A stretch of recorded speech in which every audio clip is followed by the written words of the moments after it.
네, 이런 가운데 성폭력 문제로 오늘 자리에서 물러난 사람도 있습니다. 바로 연극계에서는 꽤 유명한 배우자 세종대 교수인 김태훈 씨입니다. 학교에서 워낙 힘이 세서 세종대왕으로까지 불렸다고 합니다. 저희 취재진이 이 김태훈 씨에게 성폭행을 당했다는 한 여성을 만났습니다. 자, 먼저 피해 여성이 취재진에게 털어놓은 이야기부터 들어보시겠습니다. 굉장히 총애를 받는 학생, 애제자였던 거예요. 운전기사 노릇을 시키기도 하고 그렇기 때문에 저는 의심이 없었고 그렇게 쉬었다 가자는 말을 했을 때 제가 지금 나이에 와서는 어떻게 그걸 몰라내 싶기도 하지만 그 당시엔 정말 무슨 말인지 몰랐어요, 그게. 이게 믿겨지실지 모르겠지만요. 그런 폭행을 당한 다음에요. 다정하게 위로한다 했잖아요. 이게 꿈인가 싶어요, 내가 겪은 일. 너무 아무렇지도 않게 행동하니까. 네, 이 피해 여성을 직접 만나고 온 권혜리 기자가 지금 스튜디오에 나와 있습니다. 자, 이 피해자분 이야기를 좀 들어보니까 끔찍한 일을 겪은 뒤에도 예전처럼 그대로 생활해야 했다. 물론 이제 당시에 어떻게 보면 그럴 수밖에 없는 상황이 있긴 하겠지만 왜 행동으로 옮길 수 없었던 이유 그런 게 좀 있을까요? 네, 많은 분들이 왜 바로 행동하지 못했을까 좀 의문을 가지실 수도 있는데요. 네. 사실 그게 정말 많은 위계에 의한 성폭행 피해자들이 보이는 좀 전형적인 심리 상태입니다. 네. 일단 믿었고 특히 자기 인생을 좌지우지할 수 있다고 믿었던 사람이 돌변했을 때 하루아침에 갑자기 칼로 이렇게 무 자르듯이 딱 자르기가 정말 쉽지 않다고 많은 피해자들이 얘기를 합니다. 특히 연극계 같은 경우에는 이게 좀 집단으로 하는 곳이고, 그렇죠. 종합예술이니까 팀으로 일을 해야 되는데, 근데 회사처럼 사규나 감사 같은 그런 것이 있는 집단이 딱히 없잖아요. 네.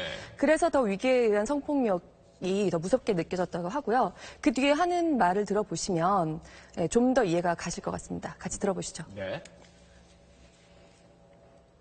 세종도 몰랐죠. 다정하게 협박을 하는 거예요. 너는 참 일이 무거운 아이다. 나 아니면 연극계에 나가서 어떻게 뭘 할 수 있겠니? 되게 악랄했던 게 부인을 같이 만나기를 했었어요. 아, 러시아 생활 너무 그립다. 다시 가고 싶다. 그러면 쟤를 식모로 데려갈까?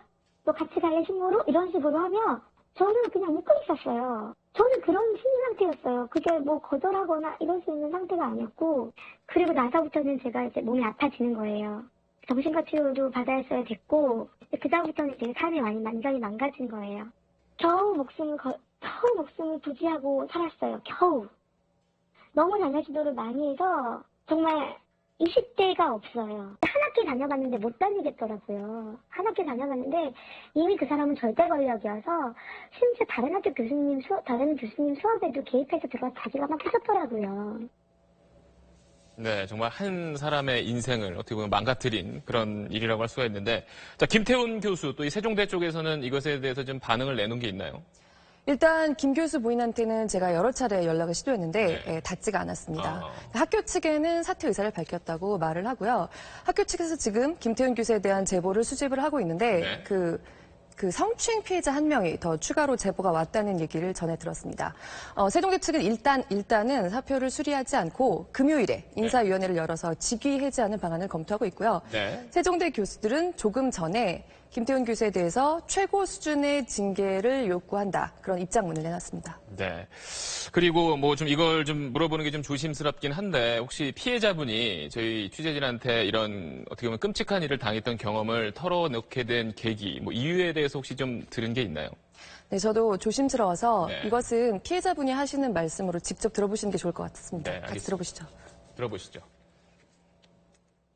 제가 이 이야기를 하기로 제일 맘먹은 이유가 뭐냐면 여전히 그는 그 세종대학교 영화예술학과의 왕이에요, 왕. 절대 권력자예요. 이게 너무한 거 아닌가 라는 생각이 들어요. 그리고 분명히 누군가 또 다른 피해자가 있을 것 같다라는 확신이 들었거든요. 그랬을 때 제가 침묵하는 것 자체가 굉장히 찝찝함이 느껴졌어요. 나중에 저희 아이들한테 떳떳하지 않은 엄마가 되고 싶지 않아요. 이 기준 정말 안 떳떳할 것 같아요.